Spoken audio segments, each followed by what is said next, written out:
अस्सलाम वालेकुम वीवर्स, अल्लाहुम्मा सल्ली अला मुहम्मद व आले Muhammad. Welcome to my channel S law learning. इस वीडियो के ज़रिए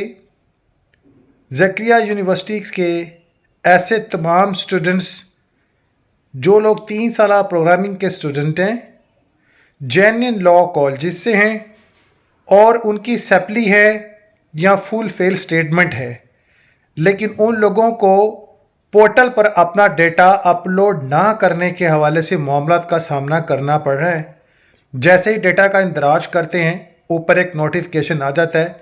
जिसके मुताबिक जो है उनको जनाबला रिस्टेंस किया जाता है। बहुत सारे स्टूडेंट्स की जानिब से ये क्वेश्चन था कि वो सब जो है जेन्युइन लॉ कॉलेज से वाबस्ता हैं, लेकिन इनके साथ मामला ये क्या हो रहे हैं और इन्हें क्यों रोक दिया गया है। तो आप सबको मैं अपडेट कर दूं, अगर आप जेन्युइन लॉ कॉलेज से हैं, लास्ट टाइम सेकंड एनुअल 2019 का जब एडमिशन गया तो आप लोगों ने अगर अपना दाखिला नहीं भिजवाया था तो आप लोगों की स्क्रूटनी नहीं हुई। कोर्ट ने जिन 2280 स्टूडेंट को अलाउ किया है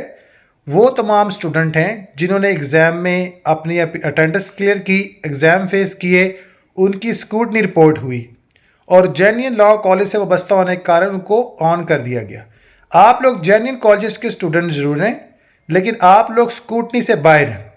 अब मज़ीद जो स्क्रूटनी रिपोर्ट होगी, इस स्क्रूटनी रिपोर्ट के बाद आपको जो है फिर जो है सिलेक्ट किया जाएगा। इसके अलावा आप लोगों के पास राइट है कि आप यूनिवर्सिटी अप्रोच कर सकते हैं या एक डायरेक्शन ले लें कि आप जेन्युइन लॉ कॉलेज के स्टूडेंट हैं और आप लोग की सप्ली है, आप लोग किसी वजह से जो है एग्ज़ाम में अपीयर नहीं हो सके, तो आप कोर्ट से कोई डायरेक्शन लेकर यूनिवर्सिटी को कर सकते हैं, या यूनिवर्सिटी आप फिज़िकली विज़िट कर लें, एग्जामिनर कंट्रोलर से बात कर लें, तो सिंडिकेट के सामने अपना मुद्दा रखें, तो ये भी जो है ना बड़ा इंपॉर्टेंट इम्पैक्ट रखेगा। तो यही एक वजह है कि आप लोग जेन्युइन कॉलेज के होने के बावजूद आप लोगों को अपना रिकॉर्ड अपडेट नहीं किए जाने के हवाले से मामला थे, और चूँकि आप स्क्रूटनी से बाहर थे, अब इसका मामला जो है इंशाल्लाह नेक्स्ट जैसे कोई सोल्यूशन आता है तो मैं ज़रूर अपडेट करूँगा।